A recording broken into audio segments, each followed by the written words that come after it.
හිත ඇතුලෙන් මේක කියවෙනවලු.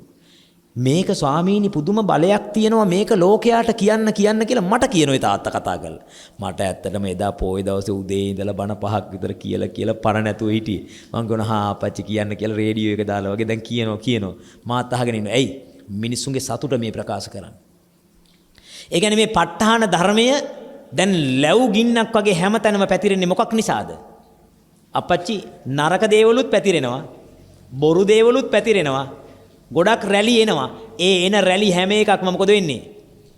කාලයක් වෙනකොට නැති වෙනවා. හැබැයි ඔබ මතක තියාගන්න මගේ බුදුරජාණන් වහන්සේගේ නිවැරදි ධර්මයේ කෙරෙහි රැල්ලක් ඇති වුණ මෑත කාලීනව අභිධර්මයට රැල්ලක් ඇති වුණු පළවෙනි වතාව මේක. ඕගොල්ලෝ බලන්න මොනවද රැලි? අර ටිකක් hina යන බණ කියන රැලි. ආව මතකද?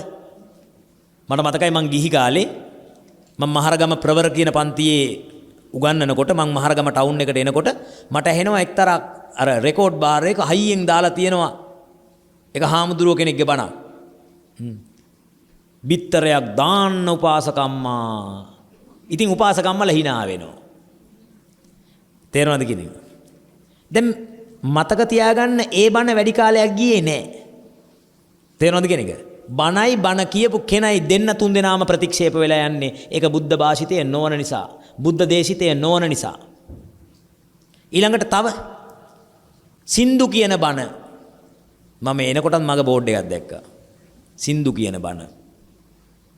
බණට සින්දුවක් තමයි කියලා දෙන්නේ. දැන් මේකෙන් මිනිස්සුන්ට පොඩි නිකන් ආස්වාදයක් තියෙනවා. ඒ කියන්නේ තරුණ කොල්ල සංගීත සංදර්ශන බලන්න යනවා. තරුණ කෙල්ල සංගීත සංදර්ශන බලන්න ගිහිල්ලා නටනවා. වයසක කොල්ලෝ පන්සල් ඇවිල්ලා hina වෙවි නටනවා. වයසක කෙල්ලෝ පන්සල් ඇවිල්ලා hina වෙවි නටනවා. දෙකම එකයි අපායේ. මං කියන කතාව තේරෙනවද? දැන් ඕගොල්ලන්ට සංගීත සංදර්ශන වල ගිහිල්ලා නටන්න බෑනේ. තේරෙනවද කියන්නේ? ඒකල මොකද වෙන්නේ? සංගීත කරන හාමුදුරුවෝ කෙනෙක් පන්සලට ගෙනල්ලා පන්සලේ නටනවා. අරක මේකයි දෙකම එකයි. මම මේ හාමුදුරුවන්ට බනිනව නෙමෙයි ක්‍රමයටයි බනින්නේ. ක්‍රමයටයි දොස් කියන්නේ. ඇයි?